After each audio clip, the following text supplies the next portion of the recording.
Je suis Éric Moisan, je suis enseignant en lycée et je suis tête de liste pour la liste lutte ouvrière faire entendre le camp des travailleurs. Alors en tant qu'enseignant, j'ai participé au mouvement sur les retraites, donc qui en fait a commencé le 5 décembre et en fait la mesure d'Édouard Philippe sur les retraites, c'est la goutte d'eau qui a fait déborder le vase. Et là, l'idée pour de nombreux enseignants de devoir travailler beaucoup plus longtemps avec des pensions de misère, c'est ce qui a mis le feu aux poudres. Alors, les enseignants, ils ont participé notamment aux grandes journées avec des manifestations où ils sont rendus en masse. Mais également, il y a eu un certain nombre d'enseignants qui ont participé aux autres journées, aux actions qu'il y avait avec les autres travailleurs.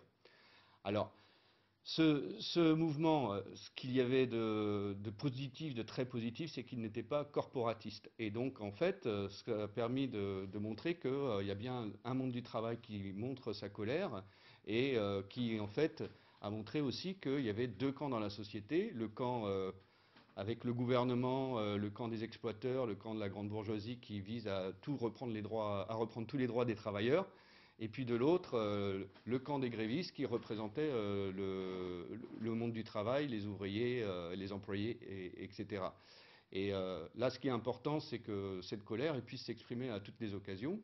Et là, à travers les municipales, c'est une occasion pour les travailleurs aussi de montrer leur révolte, de montrer la conscience qu'ils ont d'être ceux qui font tourner la société, ceux qui ont des revendications qui sont légitimes, c'est-à-dire en fait que tout le monde puisse avoir un travail et de vivre dignement de son travail. En utilisant le vote lutte ouvrière, c'est un moyen de dire que ils sont prêts à se défendre. Alors ce ne sera pas à travers les élections, mais ce sera à travers de grandes luttes, des grèves, des manifestations de masse.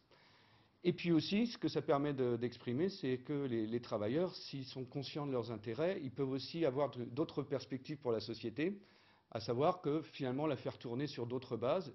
Pas une société où ça fonctionne pour le profit d'une minorité d'actionnaires qui sont en train de se gaver de plus en plus en cassant tout au niveau des services publics, tout au niveau des droits des travailleurs, mais une société où en fait on ferait tourner l'économie pour nous et finalement pour satisfaire les besoins de toute la population.